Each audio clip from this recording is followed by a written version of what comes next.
So my name's Izzy or Isabel, and I'm a third year trainee educational psychologist. I'm currently studying at the Tavistock Clinic in London, and yeah, just excited to be here to talk to you today. Lovely to have you here today also. We were actually talking about how our days and weeks have been in general. And what I usually like to do in these sessions is get an idea of a person's history, although I've known them personally in most cases. I think it's good for the audience as well to understand how you've got to where you've got to. And I realized whilst we're talking about our day and our lives now and talking about how everyone's getting married, everyone's having kids and life's just carrying on and we're kind of like stuck because we're both doing our PhDs.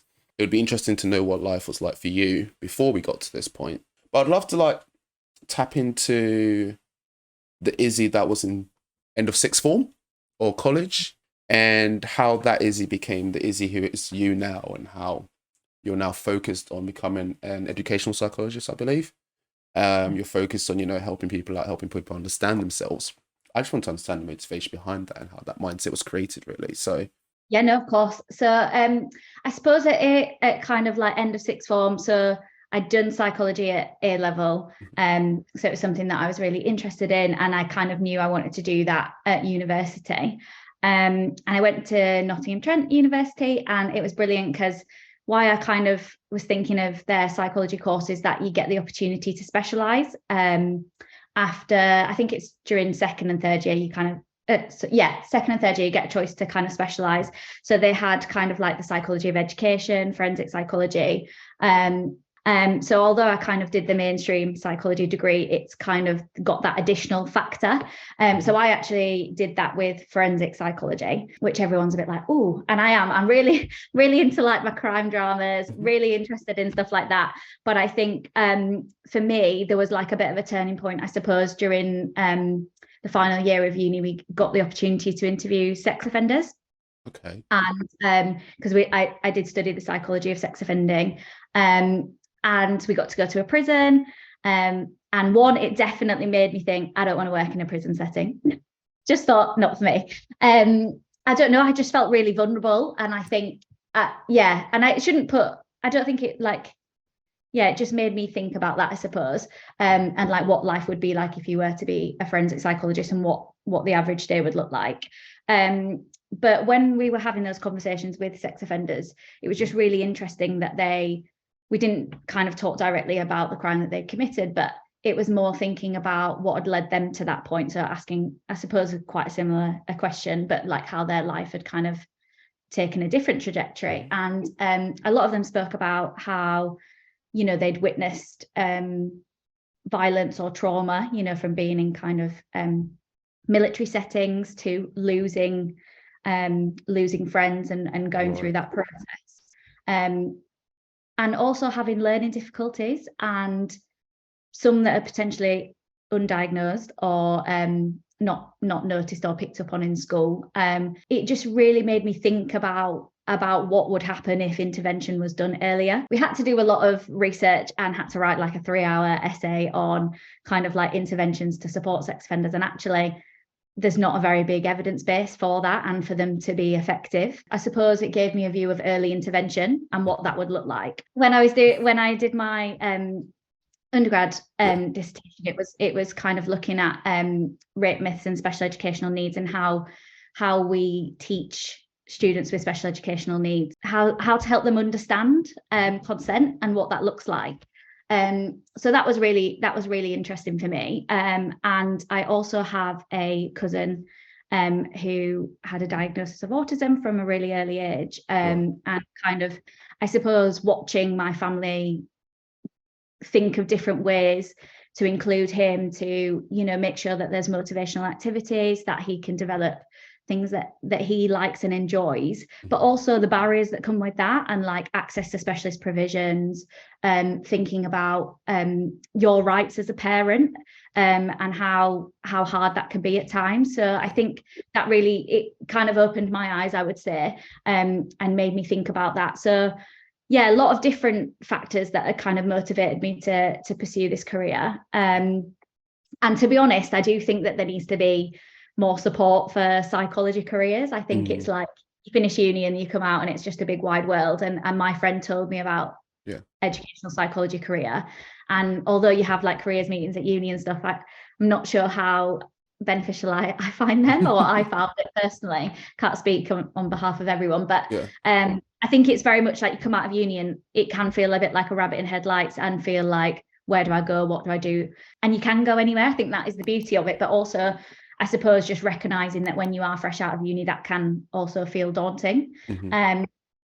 So that was my kind of inspiration. And I think I definitely I kind of want to, in the future, want to combine the two. So I want to think about youth offending, but also kind of supporting children to kind of get in the way of that pipeline to prison, and thinking about what that's like. And my current thesis at the moment is looking into how educational psychologists are supporting children of imprisoned parents.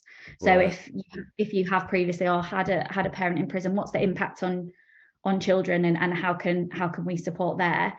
Because there's a lot more children than people think. It's quite interesting how people are like, no, it's, it's a very small population, and actually, there's no way of monitoring that statistic, but also there's a lot more than you think. And the impact of that, it can be really positive and can build resilience. I wanted to go back because I noticed that you said there's different versions, there's different versions of psychology or different paths in psychology. And you mentioned forensic psychology. What's the difference between a forensic psychologist and a educational psychologist or normal psychologist? Like, what are the key differences? Because I just know them as psychologists. Yeah, I suppose I didn't, because I wasn't doing forensics, I didn't really look down the forensic route. So I don't want to be like, give you an answer that's not accurate. That's true. That's fair enough. But I kind of, I think for me, it was the difference in the environments that you work within. Okay. So like thinking about, and for forensic psychologists, like obviously, working in a prison, thinking about rehabilitation, coming out, what does that look like, the transition to kind of leaving prison. Whereas for me, I think my passion was thinking about, I suppose, that early support, and thinking about what can you do when people are younger, when they are developing into kind of like adolescence, they're developing a sense of the world, and a sense of like who they are in themselves, and that sense of self. So I think that's kind of what pushed me, I suppose, to kind of thinking about the earlier intervention rather than something's happened, let's think about how we support and change the behavior from then, if that makes sense. That makes sense to me. I get you. And then to kind of go over that journey, it was that you went down the path and you realized, okay, I don't want to be in a prison setting. I don't want to be in that kind of, I guess there's a sense of danger to that, isn't there? And then honestly, it feels so vulnerable, and I absolutely like appreciate everybody that goes in and works in those settings. Like, I think it's very eye-opening. Not to say that I never would, like in terms of like my role, when I think moving forward, I'd really like a kind of pathway of kind of supporting children with kind of like parents in prison. And if that involves kind of like visiting a prison, I've been involved with some charities on one of their working groups for practitioners, thinking about prison. And actually prisons are doing amazing things for children. Like, they have videos of dads reading stories to them. They get sent home, so they've still got that interaction, and that kind of, I suppose, it brings in development of like learning and reading and literacy skills. They often do like prison visiting days that they make very like soft for children, and they have fun activities so they can experience that with the parent that is in prison. So I don't want prison to be perceived as this negative place. But I think for me it was more just about I suppose probably in that time in my life as well, I am very small for the people that and I think as well, just being really young, going into a setting like that, it does feel vulnerable. I get you. Do you take the work home with you mentally? Like, do you carry that burden home with you? And when you're put in that situation where you also have a relative who's going through a similar thing, like, do you go straight into kind of therapy mode? Do you kind of go and you start analyzing, or do you have an ability to kind of switch off? Like, I just want to unpack that a little bit and understand what that life is like.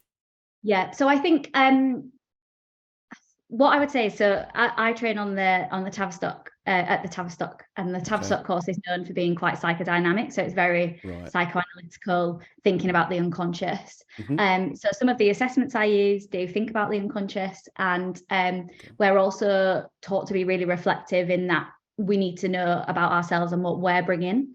And what we could be impacting on that system. So I definitely do think there are elements that I really unpick, and I sit and I think about, and I'm like, could have done this better, but also like, why did I do that? You know, like, why did I take up that position, or why did I say that, and what would have happened? And I think a lot of the time we think about like our intention versus our impact, and how that can be extremely different. And reflecting on how you can change your practice for next time. So I think there's like a reflective element where I am quite psychoanalytical, and I do question things that I might have said or done, and they might have not been like, they're not bad, like I'm practicing ethically, but I think it just that's how you develop as a practitioner, and that's how you develop practice. But then there is a bit of you that does bring things home. Some of it is emotionally triggering, and like, you know, I suppose being a psychologist is often seen as a helping profession. And when you're in a helping profession, I think it is because like you have that valence to want to help others. And I think it's about being really boundaried with it. And that's something that I've definitely learned across the 3 years that I've been on the doctorate is where does your help and your support end? And what can you do within the time frame that you've got with these families? But it doesn't make it easier. And there are times when it's like, oh, but I just wanted to do that because I know that would make this difference. And I know that if I just did this other little bit, that might have a significant shift in that system. So I think it is about being really boundary, but I suppose that doesn't make the emotional side easier. You're only human, right? And I think you know, when you're talking to so many families that have fought for support and for help for so long, and they've been let down by the system, sometimes other professionals, and like, we all know how hard it is to get into different services and for people to pick things up, and even like the waiting lists for diagnosis is so long. If parents are in that kind of state of like fight, flight, freeze all of the time, in that anxious kind of position, I think it is really hard for them. And I think we are there as a container, so we do contain some of that anxiety and those emotions. But it's about, I suppose, thinking, this is very psychodynamic again, but thinking about what they're projecting onto you, but also the transference and the counter transference of those feelings, and recognizing that within yourself. But within the profession, we do have supervision. When you're a trainee, you have that more regularly. And part of supervision is recognizing how you're feeling, how's your well-being. It's like protective techniques, I suppose. It's like defenses. Like, we're all going to have natural defenses, but I think it's about thinking about how you can protect yourself when you go home. But I suppose as well, working from home does make it harder sometimes to switch off and to stop thinking about cases. I think especially, you know, when you're living in London and the cost of the living crisis, a lot of people work in their bedrooms. Like I know I do. And I think that is my study space. And then I also sleep there. And it's about, again, like, I can't wait to have a physical boundary where it's like, that's my office, this is where I work, and that's where it stays. So I think there's lots of different dimensions, but I think the answer, like a simple answer would be, yes, it does come home with you. Although, you know, you try to not. But also there's part of me that's like, I don't ever fully want to switch off from that, because then do you lose the empathy? Like, because so much empathy for the families that I work with, and I want to know what it feels like. I want a true, honest reflection of what it feels like to be in their lives, where they are on their journey, you know, and I want, like, having that really true, authentic conversation, I think makes you more relatable as a practitioner. You know, taking a really non-judgmental stance, but also being able to say, that sounds really tough, and saying, you know, I would struggle with that. I understand why you're struggling. So I think there's an element of, you know, if it becomes too blasé and it's like, oh, I've got all these boundaries in place and I just don't ever feel anything, and nothing ever comes home and nothing ever shocks me.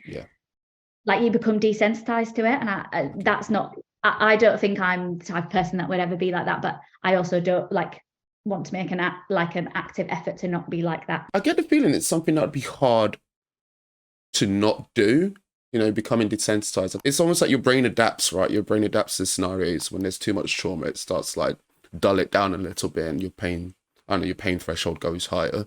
And I assume that's what it's like with the emotional side of things in your role.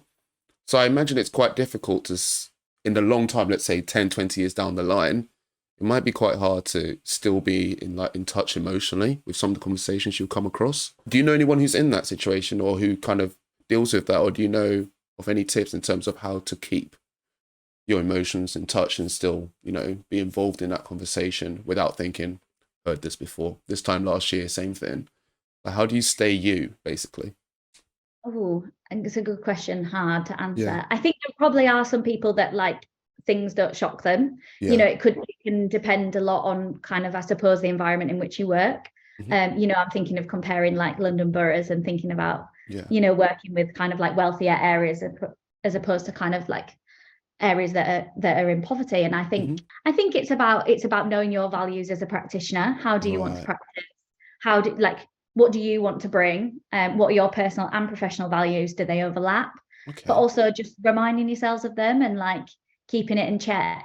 But Yeah. Go when I was an assistant psychologist, doing some home visits Yeah. and going into, families that had just come to the UK Mm-hmm. and, sitting on the floor in a flat where like, they're sleeping on the floor and they don't Right. have clean bedding and, Mm-hmm. stuff like that. Like that is extremely shocking. And you want the families that you support to have access to everything, and especially like thinking about how scary it is to kind of newly arrive in the country, not know any of the systems. So I think for me it's about being an ethical practitioner and thinking Okay. about just holding that in mind as you go through your profession and thinking about what you can do and what are the little bits of support that you can put in place that can make a difference for the families. I don't think I've ever seen someone become really desensitized. Yeah. I think there's like odd flyaway comments about like young people sometimes where it's like, oh, they've got this diagnosis. And it's like, well, actually, I think we need to not reduce a child to a label and think about what's going on for them, how that looks really different for them, and take a really individualized approach. And I know that those practitioners don't mean it if they ever said something like that, but it's just reminding yourselves, I suppose, that everybody has a different story, and exploring that with families and young people can be really powerful. That's beautifully put. Thank you. That was very nice. It's good to know that I probably haven't scarred any of my therapists with my stories. It's to know that maybe they're still, chugging along. If Jeffrey's, They'll definitely have supervision. They'll yeah, definitely have clinical supervision. So I'm hoping that that'll just mean that they have an outlet, is what I would say. that'd be good. So wait, so you get your own therapist essentially? No, so we have supervision, Okay. which is different. It is different to therapy. So it's more Right. around, Okay. like, it is talking about casework. It is acknowledging your emotional well-being. But I feel really strongly that everyone should have therapy. I feel like everyone would benefit from the Agreed. therapy. I feel like regardless of whether you're in a position where you think, I need help, or if it's like that build up to needing help, or whether it's just that, life is great at the moment. I think having a space with someone who is non-judgmental is kind of separate to your life, because they kind of come in and have this conversation with you and then leave. I think it's such a powerful tool, and I completely understand, people don't want to open up, and some people aren't ready to accept help, but I do think that it would be so beneficial, and especially when you are in a profession that helps other people.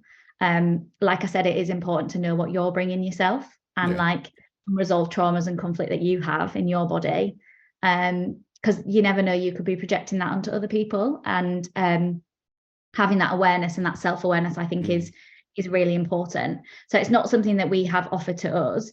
We do have, like, as part of our university, you can have kind of student support sessions if you are struggling during your training, and they tend to be with like an allocated member of staff at the Tavistock. And I have had them, and they've been brilliant with a psychotherapist, and I really enjoyed that experience. I'm pretty sure on clinical psychology courses you have to have therapy, and I don't really see why that shouldn't be the case for an educational psychology course, especially when, you know, they're taking you on a journey of unpicking your own values, who you are as a practitioner, but also your own experiences and how they've kind of made you who you are. You know, before I when I got offered a position, everyone was like, oh, they're going to look into your soul. And it was like this very like, you know, they're really going to pick you apart, like get ready to cry, like all of it. And I do think that they do that in a nice way though. And they build you into a really reflective and self-aware educational psychologist. But I think I think like clinical psychology, I think being offered therapy, I think would be an amazing opportunity. And I actually think if you asked a lot of trainee educational psychologists if it was offered as part of the course or if it was offered to them, I honestly think that majority would take that up. I always saw you as like one of the most ambitious people at Trent, which I mean, I feel like it's a bit of a party uni as much as it has major accolades as well. But you always seem to have like your head down, you're getting on with things. You were president of dance at some point. Then you became VP sports. And I was just like watching you just rising up again and again. And so I remember like me and my mates would sit down and be like, how does she do this? Like, how do you do all of this? And then you're still studying and you're still getting good grades from what we saw. So we're just like mind blown. And we all just sat there like 3 a.m. in the library crying ourselves to sleep and getting back to it. So I get the sense you're just someone who's really ambitious and someone who's really driven. Do you see a change in your mindset from then to now, like from being a type A person? Are you kind of more relaxed? Are you kind of taking a more, you know, self-awareness approach and focus on your wellness? Okay, so this is quite an interesting one, I suppose. At uni, like I just had the most motivation ever. Like I think I've ever had in my life. Like I don't know. I like being a busy person, but for me now, reflecting back on that, I was like, what was that busyness trying to hide or trying to fill? Yeah. I think everyone who knows me is like really busy. Like I remember in COVID, I got a text from someone from uni actually, and they were like, I bet this is killing you not being busy. Yeah. Like and it was like it was just it was just so strange. Like I was still working but it was just not having a routine. Like I just really valued that routine and like that discipline of like I need to be here then and I need to be here then. And it also meant that I had no time to like fluff. So it was like, I know I've got this deadline. I've got dancing 5 days a week. I've got this. I'm gonna have to do it now. But I do remember at uni, like I wasn't a night owl. Like I slept really well. You know, I didn't do. I think I might have done like a few all-nighters, but never anything. That doesn't work for me, and I know that doesn't work for me as a person. Like I need sleep to function. So I think I was really ambitious. I think for me, going to uni, I just loved it. I think coming from like a small town, I would say, from my hometown, I think kind of going and having that opportunity to like, I don't know, like reinvent yourself a little bit, I think was brilliant for me. Like, I don't think I actually fully grew and was confident until uni. I think when I look back at school and stuff, wasn't very confident. When you think about like primary school, start of secondary school, like having red hair was just the worst thing ever. And like, it's so crazy to me now. Like I would literally never think of that. But I suppose when I was in those years, it was very much like, you'd have chants, people would shout at you. Like I was just really quiet and really timid because I just, and someone described me once as like, you were a secret geek. Like people didn't really pick on you because you were like, just, and it was like, I just got on with stuff because I knew where I wanted to get to. I knew I exams didn't come easy to me. Like I had to work extra hard and I just kind of like got my head down. But I suppose I wasn't particularly confident, I would say, until I went to uni. And I kind of was my mum's like, oh, they all like, when you went to uni, you could finally be yourself. And I think that was very true. And it has really shaped me into the person that I am today. When people say it's the best years of your life, like it really was. Like it was just so much fun all of the time. But I wanted to do all those things. Like I wanted to be president of dance. I wanted to run for VP sport. Like I wanted to do all these things because I wanted to take every opportunity and I never wanted to look back and regret anything. But I did go out a bit as well. And I would try it, but I used to work super hard so I could go out. And like that was my break and that was my release. And I honestly think dancing was just without like doing some form of sport. I don't know how people how people get through stressful situations. Like, that's just me. Like, I'm such a big advocate for sport and mental health, and I think that is definitely why I kind of pursued the VP sport role and was involved with stuff around that. Because Trent do a really good thing where I hope they still do it. Where if people were struggling with their mental health, like, they did get offered some free gym sessions, and they used to have coaches as well. And I just thought it was such an amazing thing. You know, while they were on a waiting list for kind of student support at uni, they had this other option. And I'm not saying that's going to work for everyone, because some people are just really not sporty and don't want to do that. But I think for the people that it can help, I think that's a brilliant, it's just a brilliant opportunity and resource to have. Okay. But I would say that comparing myself to now, it's a whole different kettle of fish. So after I finished uni, I was a teaching assistant for a year, and I moved home, and it just felt like such a step back. It was like, oh my God, I've got a degree, and then I'm going into a role where I didn't even need a degree for this role. Like, but actually it taught me so much stuff, and I'm so grateful, and I needed to do that to get where I am. Like, I needed that experience. Okay. And then I went into an assistant psychologist role where I worked so hard, and I started in the September, applied for the doctorate in the September, the interviews were in the January, and was offered a place by the March. So it started in the following September. So I was really lucky that I got on to the doctorate the first time that I applied. Like, that it doesn't happen like that for a lot of people. And I recognize that. And sometimes I think, would it have been beneficial for me to have another year as an assistant to gain more experience? But I think it just means that I'll be qualified earlier, so I'll get that experience when I'm working. But I suppose comparing uni and kind of those experience to on the doctorate, I would say that I did lose my motivation massively. Okay. That's me reflecting really honestly. I think it's a long slog, like 3 years, and you do have to sacrifice things. You know, like we were talking about, I was like, birthdays don't count on the doctorate. Like, it was literally they don't. It was like my birthday at the beginning of May, and everyone was like, what are you doing for it? And I was like, nothing, because I've got these deadlines to do. And I think it kind of does feel a bit like you kind of, I suppose in first year it's really exciting because it's first year. In second year you're like, oh my God, I've got a whole other year of this. But you can still have a bit of that going out and having a bit of socialization. Comes the third year and you just question, why am I doing this? That's where I'm at now. That's literally where I'm at now. And I suppose, like, I would say from September to January of third year, because that finish line wasn't close enough, it just felt like I can tell you, like, the dip in my mental health and well-being was just massive, and I wasn't motivated, didn't want to do anything, and I had like points where I just didn't want to leave the house, and that is just not me. Like, when I think of me as a person, that's not me. And I kept like crying to my mum, being like, I just can't wait to feel like myself again. I was like, I don't feel like me, because I wasn't doing the things that made me me. So it was like, I did also, like, I had an injury, so I couldn't go to the gym, which is just such a big protective factor for me. And then kind of like cancelling social plans because you have these deadlines really impacted me as a person. And I really begrudged it then. I think I like begrudged the course because I was like, I'm giving up all this for you.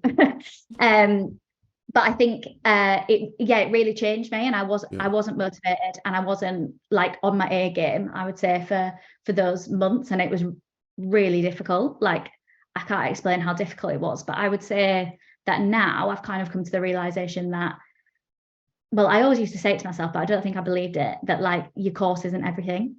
And like for me, I was like, it is, because that's going to be my career, and I'm going to finish, and then that's what I'm doing, and I want to make a name for myself, and I want to do all of these big things. Me and my friends always used to reflect that, like, there's no time for life to happen on this course, and there isn't, you know, like I remember being unwell, and I remember like breaking my ankle in the middle of London, like, and it's like, I can't have a day off. I can't do that. Like, I need to, you know, I need to hit these placement days. I need to hit these deadlines. Like, and actually, you know, life goes on, and there's so much more to life than, I suppose, your profession, because at the end of the day, like, you could switch professions straight away, or you might finish the course and think, I don't want to go into that, or you might, I don't know, like, just that can be taken away from you. And I think, you know, it really made me value like my family and my friends that were there for me. And it made me think about life after the course, and like, I used to think like, oh, I'm so excited to get myself back.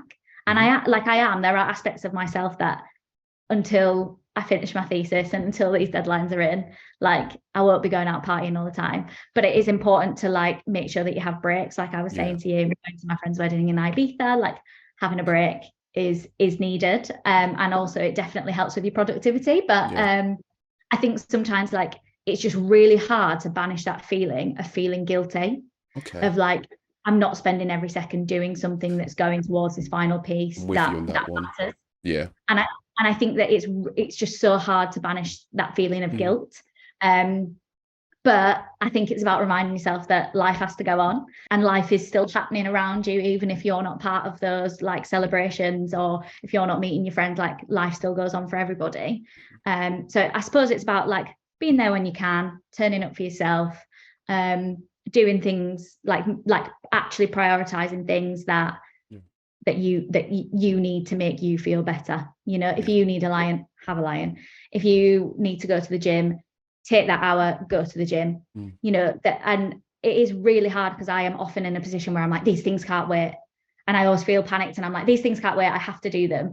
But like your list is only ever going to get longer. So actually taking an hour out to do that bit of exercise that makes you feel better, or to meet that friend for a coffee, or to go for a walk and clear your head, like will help you in the long run, because you're going to go to work next week or you're going to go back to uni and they're going to give you something else to do as well. So it's like, it might as well like stay on the list for a bit longer. Well, I used to hear this saying a lot and I don't hear it as much, but it rings in my head a lot. It's mental health is equal to physical health, and that you can't look after your body without looking after your mind and vice versa. Is that something, I get the sense you're the type of person that lives by that kind of mindset or logic, or do you think there's a hierarchy in the system?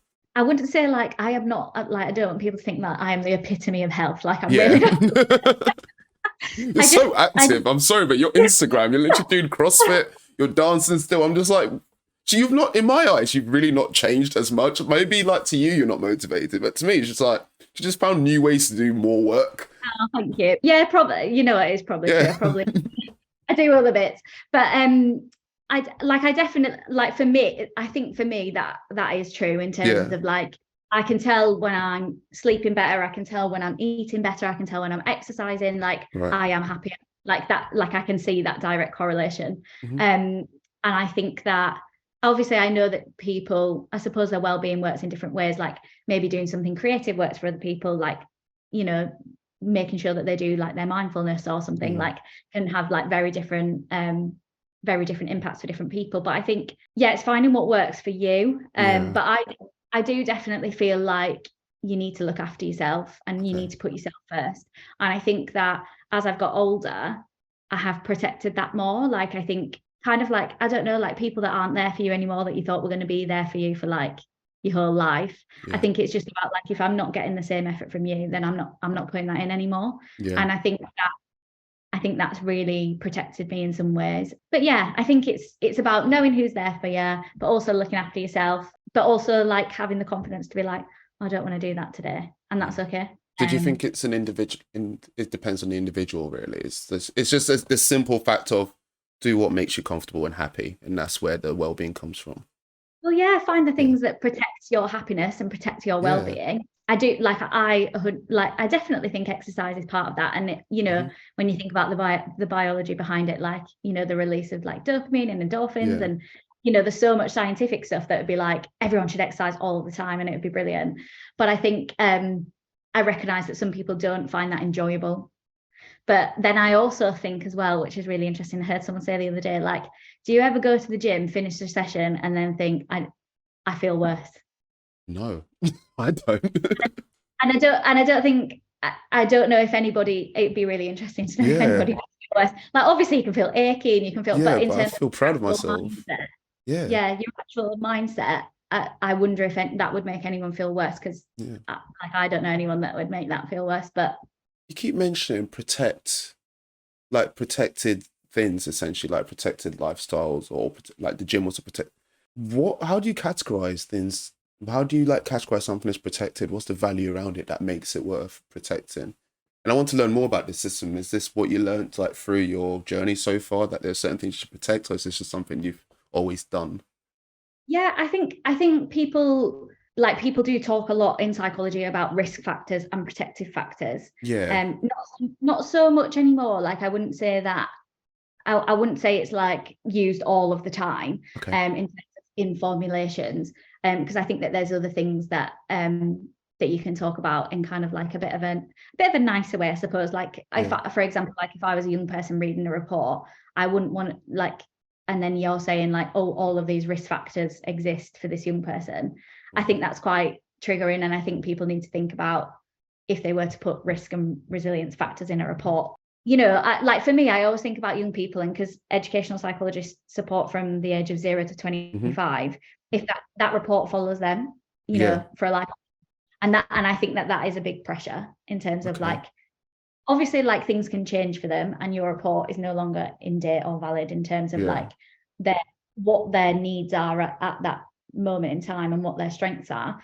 But I think for me, I always think when the young person turns like 18 or when they want to look back and read reports that were written about them when they were younger, like what language was used, you know, do they agree with that? How did that make them feel? And I think having like risk factors is quite harsh. I think that they do exist, and they're things that people can think about in terms of their formulation, but I would never kind of think to write that down. But I suppose for me, I think because I had that little dip in my well-being, I suppose from September to January, I like all I want to do is protect myself now, because I never want to be in that position again where I don't feel like myself, and I wake up and I think like I actually can't do anything today, and it's like that, because I know that that's not me, so like I don't want to be in that position again. So I think that's where the theme of protectiveness comes from. But I think that there's other things that young people can do that do protect their well-being, that they can do more of, or that sometimes, you know, when you have chats with them and you think about when things were going well, what were you doing? And then they can tell you all these things like, well, do you do that now? And they're like, no. And it's like, well, why don't you do that? And do you think that we could pick just one thing from that and take that and run with it and see how you feel? So yeah, I think risk and protective factors do exist. I think it's about how you use them. But for me, it is definitely about protecting your well-being and you as a person and an individual. You are motivated, and I think that fuels you a lot. I think for the average person, that could be quite hard to achieve, or something that's quite hard to get started and turn into a habit. So I'm sure people would find value in understanding, like, how do you balance all these things? I know you said about taking a break, but do you have a fixed time you take a break, for example? I mean, it is definitely something that I'm still learning, because my to-do list like is still really long, but I am a person who likes a list. I do like a list. And I like to be able to physically tick something off and be like, look what I've done today, or look what I've done this week. Like I have everything. I kind of just try and see every little bit that you do as moving forward in some way. Like it doesn't need to be, it's about chunking, I suppose. You know, like when you think about a thesis and you've got like 40,000 words or whatever, if you've written a chunk, that's okay. You know what I mean? And just setting yourself really clear, like deadlines and things.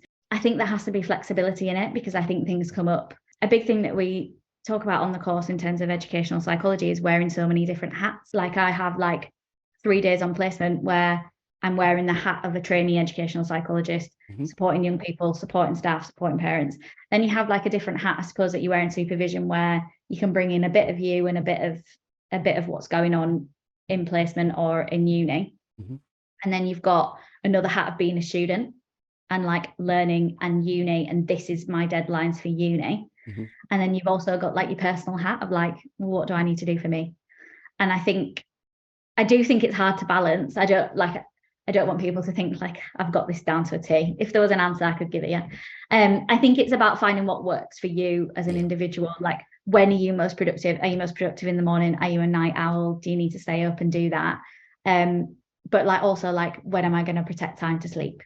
And how much sleep do I need to function as a person? I do run a lot on motivation, because I'm like, I can see the finish line and we just got to keep going.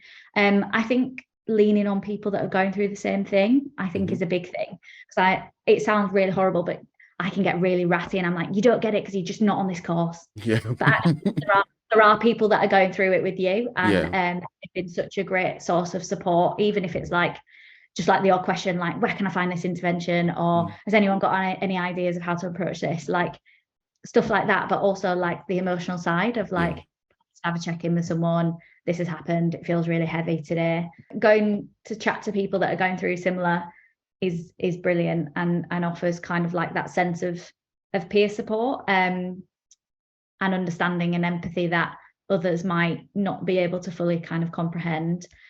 So drawing on the people around you, doing what works for you in terms of when you can be most productive. Yeah.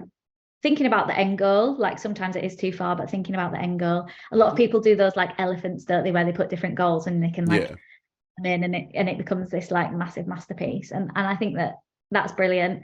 You know, my buddy from last year, she had like a chart, and every time she'd written 100 words, she like shaded it in. So like by the end, it was like fully coloured because she'd finished a thesis. Like stuff like that, I think is quite visual, but also motivating, because it's like you can see the end, even if it is a massive thing. Because then it, you know, when you sit down and you reflect on your day at the end, you can be like, oh, I have done stuff. Like my mum's like, have you had a good day? And I'm like, is it good? I'm like, well, I haven't really done anything for me, or like, as in I haven't had particularly fun, but it's been productive and I've got stuff done. Again, it's like working out what works for you, because I don't think that there is an answer, but I think a lot of it is down to kind of like that mindset of kind of getting yourself in a good headspace, and forming habits, like you said, like forming good habits is something. Everyone always tells me to read that book, and I will read it when I finish this course.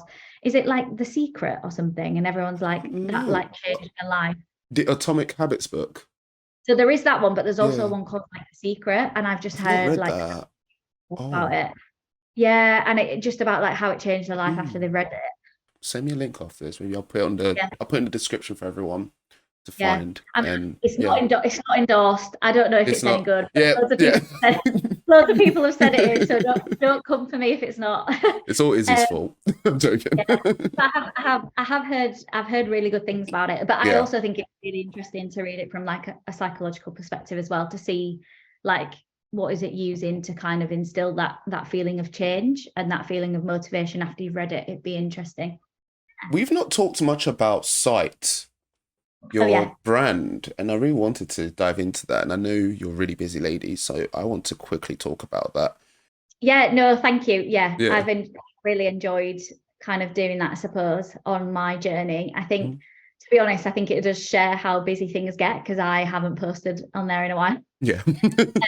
Reflects the journey of becoming an educational psychologist and being on the training doctorate.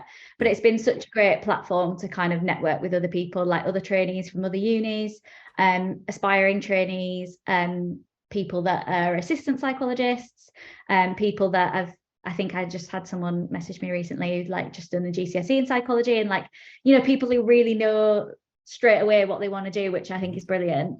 So I suppose the motivation behind starting that was I wanted to have a platform to kind of reflect on what I'd learned at uni, but also like I really recognised that getting on the doctorate is so tricky, and I was in a really privileged position, and also like privileged in terms of like my background. Like I know that that's not the same for everybody.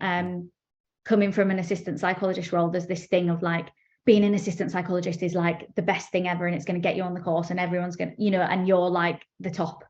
And I don't think that that's the case. I think that it offers a great insight into kind of working alongside educational psychologists. You have a really clear understanding of the educational psychology role, and you do obviously have access to kind of interventions and the theory, I suppose, that's being applied on a day-to-day basis. So it is brilliant. It's a massive, like I couldn't have done the course without it. But I think that what different courses value is people coming from different backgrounds, because when you have those discussions as a peer group, you can offer different insights. So like we've had on our course, like teachers, social workers, and people from more of like a medical, physical disability background. And I think they bring such valuable information and kind of like, I suppose it is empathy for different positions. And I think that is something that is really valued and shouldn't kind of, shouldn't go unnoticed. But what I recognise is people that aren't coming from those assistant psychology backgrounds wouldn't have access to potentially to like trainees or educational psychologists to just be like, can you explain the role to me? Because I've read all this stuff and it's really confusing. Or like, I'm hearing all of these acronyms and I don't know what that means. Yeah. Or like, what current trends are there? Or just where can I go to get these resources? Or where did you look for job interviews? Or where, you know, all of these different things. And I really recognize that. So that was something that I kind of wanted to put in place so that it was more of a equitable field, I suppose. So thinking about how people apply, you know, and there's loads of other things. I'm not saying like, oh, just come to me, and other people are doing like mentoring groups, and some EPs are volunteering to mentor like 1 or 2 people throughout a year, which is brilliant. So there's lots of other opportunities as well. But for me, I think the main thing was I recognized that I wouldn't be where I was without the support of the educational psychologist and the trainee educational psychologist that like offered to support me with like interview planning and prep, like thinking about my personal statement, and you know, like their insight was so invaluable because they've been through that process. And I felt like for people that aren't in that field already or are finding it hard to get a foot in the door, I think that having that access and someone to just kind of give you the confidence to go for it can really make a difference.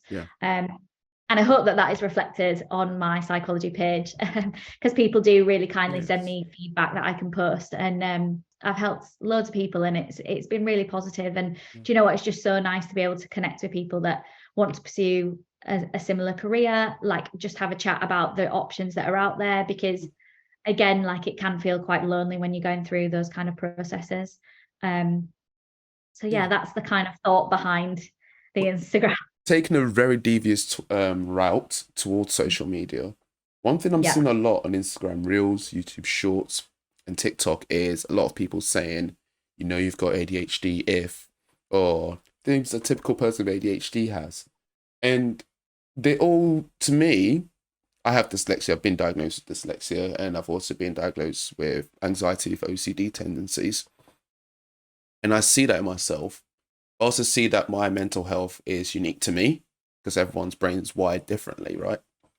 So when I see people doing that kind of stuff on TikTok and Instagram and everything, it's hard for me to say that's what they're doing is bad. But I also struggle to believe that they're not just doing it for followers and likes. And a part of me also thinks that's kind of dangerous in a way of just suggesting that someone's got this well, not illness in a sense, but someone's got this different way of thinking just because they show these traits that are quite common in a lot of people. And it's kind of like a mass diagnosis. And I just wanted to know what you thought, someone who's training in your field who might witness this, whether like you think is right or wrong, like what are your general thoughts on this kind of stuff? Really interesting. So I think in terms of the educational psychologist role, we don't tend to diagnose those kinds of things in terms of like ADHD. We would kind of think about dyslexia and dyscalculia, but it would be kind of case by case basis, and some local authorities like steer away from that, and they have another route for families that are considering diagnosis. We kind of would feed into things like ADHD assessment or autism assessments, and there are some educational psychologists that work in CAMS as part of those kind of like assessment clinics and multi-agency meetings. So having been a trainee in CAMS as well, so in my first year, TAVI is quite unique that they have the opportunity to work in CAMS for your first year, which other training courses don't offer. And I think it kind of does give you an insight into that kind of the world of diagnosis. I think for me, I see everyone as individual, and I see that because I can't give that diagnosis, I think about, okay, well, what are your strengths and what are your areas of need, and what can I do to help you to develop and to make like positive changes is what I would see. I think when it comes to social media, I'm seeing a lot that's worrying me is around the toxic masculinity. Yes. You know, thinking about Andrew Tate, thinking about his views and how they're being projected onto young people. It's coming through in a lot of kind of like referrals as more of a contextual factor, you know, like, oh, this young person sees Andrew Tate as an influential figure, as a role model. That really worries me from a personal perspective, but then also thinking about what my professional role is with that. Because having to take that non-judgmental stance, you know, everybody is entitled to an opinion. Yeah. And kind of thinking about how to support schools with that, I think, is a whole other thing with social media. But I think that's something that I'm really recognizing and I'm thinking about at the moment, like actively within like casework, but also within, okay, what am I bringing and what's my personal values, but what should we be doing as a profession? When it comes to things like people posting videos saying if you've got XYZ trait, then, you know, ADHD, autism tendencies, or like, oh yeah, you've definitely got this. I think I can see both sides. I think for some young people that can be really containing, and it can be really reassuring that they're not going through something by themselves, and that other people feel the way that they feel and have the same difficulties that they feel. Because when in schools, and when you think about it, like, you learn about influential role models, like how would you feel if that person on TikTok that was posting that was one of your role models? Like that might have that kind of like positive influence on you. But I also see the other side of like this push for diagnosis, and I think we're in a bit of a system where sadly a label or a diagnosis does give you more access to support. And I think that it's really hard because in our profession, obviously we don't diagnose, so we're like kind of like trying to not label children and young people, but think about how we can help them. But it's just sometimes it's really hard when you work in a system where the barrier is you need to have a label to access this, you need to have a label to get this funding, or you need an EHCP to be able to do this, this and this. Like, I think we're in a world where like the waiting lists are so long, but there's so many people that they want to get diagnosis for. So I think it is really hard. I do think there is kind of like truth in what you were saying about how a lot of people can have similar tendencies, you know, like my thoughts are probably extremely sporadic, and I can struggle to remain on task for more than like, I don't know, like 10 minutes before I need a break. And then but I wouldn't see myself as someone with ADHD. I think for me, it's about kind of like, it's more about that fake news, and like I want what people are posting to be accurate and informed. And if it isn't, and if it's based on an opinion, that's fine, but I think that needs to be stated.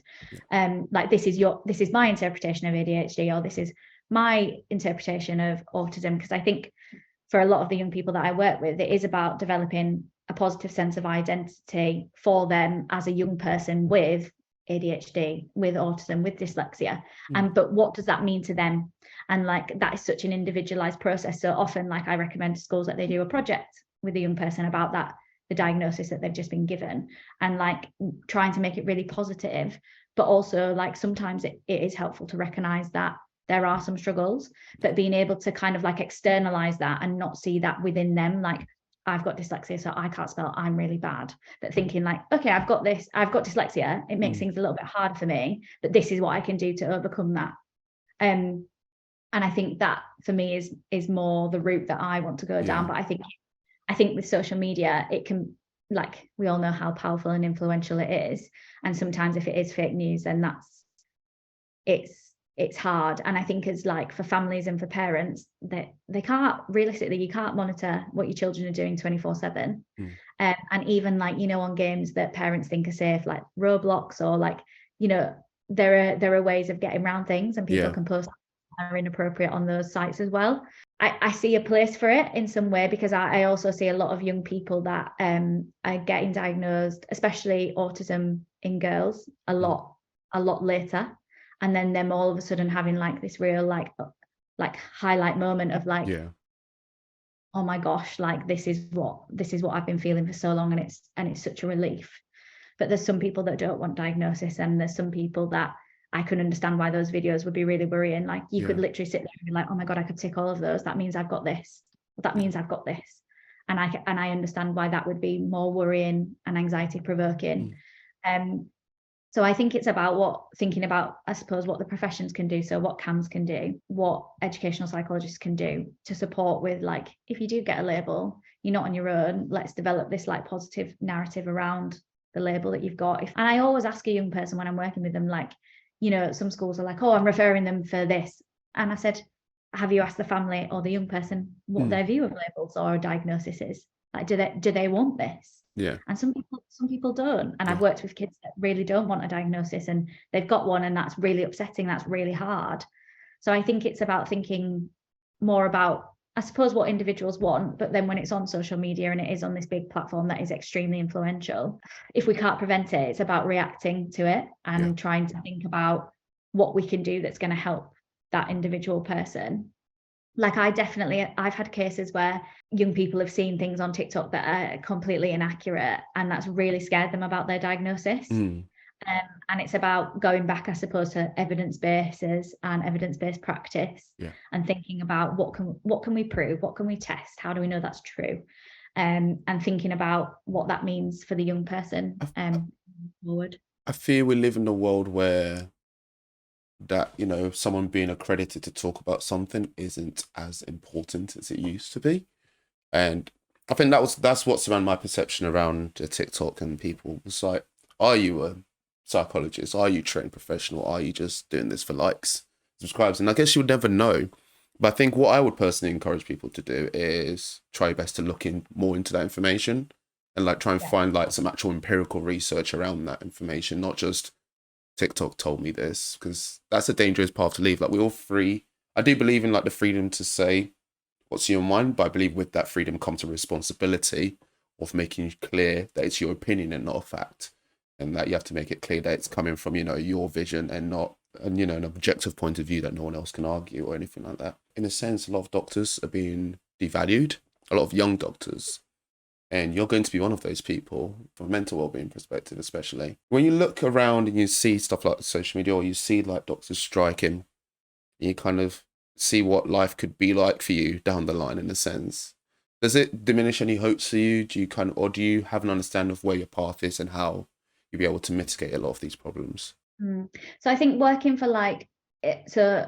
within like a local authority profession or working privately for EPs, I think at the moment, kind of like coming in as a qualified EP, like newly qualified, I think we're in a really privileged position where there's a lack of EPs. Everyone wants EPs, but I think there are times when you still feel like undervalued. You know, you give up a lot to take this route. Like, you know, you have to take jobs to get certain experiences that don't tend to pay as well. When you're on the doctorate, we get a significantly less bursary than clinical psychologists. So that in itself, are we not valued as much? Like, you know, it's a massive difference. I think for clinical, it's like 31. I could be wrong, like 31K. And I think for us, it's significantly less than that, especially when you're trying to like live at the same time, and we don't get too much travel expenses either. Like it's really hard, especially with the cost of the living crisis. We've been really lucky this year where we have had some additional funding because of the cost of the living crisis, but it's not near what you would be getting on a wage, you know. And I think it is when you work so hard for something for so long, to come out of something and feel unvalued is really hard. And I completely empathise with doctors that are striking, you know, when they think about the NHS and how like brilliant it's been. My mum works for the NHS, like my boyfriend works for the NHS. Like, there's so much that I know, like I've had such an insight into the NHS, and I just value it so much. And like the work that everybody does. And I think they should be valued. And controversial, but you know, when you see footballers and all these really high wages, I understand that they work hard. I get it. It's like when you're in a helping profession, I think that you should be valued more. So yeah, I think when I look at like NHS doctors, and sometimes I would probably think, if I was in their position, why the heck have I put myself through all these years of training? Like I get that. And actually, do you know what? They hold so much responsibility. Like, it's life or death. It's really easy to forget that this person every day in, day out is seeing death. On an average day, they're seeing someone die. They have to process that. A lot of that is the powers within their hands to try their hardest, and sometimes they do and it doesn't work. And I think that side of that experience is easily forgotten. But I used to be a very accident-prone child. I used to be in and out of hospital for all kind of silly reasons, whether it's I got hit by a car because I didn't look right, or I had a lung infection because I played outside in some dusty areas too much. I was in hospital for a lot of silly reasons. So I got to see a lot of activity in that time. And one thing I realized was, remember we talked about how you don't want to become desensitized, you want to be emotionally in touch. Why I ask that question is because when I look at these doctors and nurses, it's almost impossible for them to become emotionally in touch with what they do, because I think they have to go through it every day so often that it's healthier for them to switch off. And I think it's very easy to forget that people in clinical professions that have to assess the well-being of others, like you said, take on the trauma of them, take on the trauma of those patients. And when that patient gets to go home and feeling better, this individual now has to process all the stuff that's left behind from that patient. And that's definitely why I empathize with doctors and nurses. To clarify, of course, I won't be a clinical person at all. My PhD is in business and making money, so I guess I'm quite selfish, and I'm sorry about that. But I do No, it's not selfish. We need everyone to make the world go round. Exactly. But in a sense, I completely understand what people are going through. And I think it's important to be empathetic and at least to understand why people are standing outside in the rain protesting and why they need the support and help. And it isn't just to make you late for work. It's to actually, it's to make a point clear that there's a struggle happening and it will affect us. So yeah. But even thinking about as well, teacher strikes. Exactly. Like working in school systems, like I can tell you firsthand, I've observed how overwhelmed teachers are. You know, their role, they hold so much. Like, you know, they look after kids for the majority of the day. Like they have the pressure of like their development, like their social, emotional, mental health. Like they hold so much, and then are also expected to like deliver this curriculum. They need to get these grades. As a school, we want to be 100%. Excellent at Ofsted, and people are constantly coming in to kind of like review their progress. And there's been a recent publication, the Working Lives of Teachers from the government, and that talks a lot about like mental health and well-being, talks about whether they want to stay in the profession, talks about like how they're feeling in terms of their job and their job satisfaction. And I think, you know, a lot of people see it like you said, as like a, oh, for God's sake, I'm late for work. Like it's just it's a nuisance or it's a hassle that they don't have access to this. But it's things that we take for granted. Like we take for granted that we can go to the NHS and we have like free healthcare, and we go in and someone is there to look after us, even if you have to wait, there's someone that's going to come to you and is going to do their best for you. And like you drop your kid off at school and they're just taught the curriculum. And I think a lot of parents, when they were kind of like put into that position of home teaching over COVID, it was like, oh my God. And like teachers do that day in, day out, but not just for one child or two children that are at home, but like a class of like 30 odd, you know? Yeah, I just wanted to mention teachers there as well, because I think they emphasize with what they're going through as well. Especially working in a school system and seeing that firsthand. I completely get you. And speaking of the school system, I actually didn't find out I was dyslexic until my final year of uni, in the last term of uni. That's when I found out. And I had teachers that kind of got an inkling. In a sense, I kind of just always thought, what if the teachers did have enough resources to understand me better? What if there was enough time for the teaching assistant to, you know, sit aside and talk me through this process? Would I be in a better position in life now? I don't know, and I don't want to find out, because I think everything happens for a reason. I've got a great system around me. We've got Anxious Extrovert, we've got Evolve. I've got great friends like you that I can talk to about these types of things. And I'm at the point in my life where I can't be resentful of the past, but I can only hope that we put the structures in place so someone else has a better chance in life than we do. And I think that kind of just summarizes my side, or this kind of conversation in general. If you're releasing anything new, if you're up to anything, please keep us in touch. Are there any key things, any resources people could look into to become educational psychologists? And then maybe sign off with how people can reach you. Yeah, of course. So if you're looking to become an educational psychologist, the Association of Educational Psychologists talks you through what you need to apply for the doctorate, in terms of like qualification wise and relevant work experience. So that's a really good website. I think if you're thinking of ways to kind of enhance your practice, think about trends and themes within the educational psychology field, I'd really recommend the South End EP Reach Out webinars, which are on YouTube. There is also a little plug for the Tavistock. The Tavistock run a conversations about consultation podcast on Spotify, which have professionals in the world of EP consultation and consultation in general. So that's really cool. So I'd recommend that. And Tim Cox he's an EP who has a Spotify podcast called Agents of Hope, which is really powerful as well. So there's so much out there if you get looking. I would say EP Twitter is a big thing. Everyone's, like how, I don't know, different professions have different things, like some are more LinkedIn. I'd say educational psychologist is big on Twitter. I think Twitter's the place to be. But if you want to contact me directly about anything, please go to my Instagram. It's Psyight, spelled Psyyght.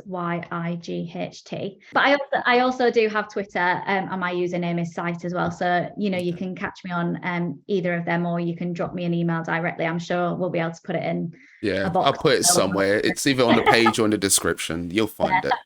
Yeah, so please feel free to get in contact with me. I'm always happy to chat to people, whether it's a phone call, voice notes, messages, emails. I'm just happy to offer any bit of advice and support. Obviously, it's all kind of from my perspective and my experience, but other people have found it really valuable. So yes, thank you.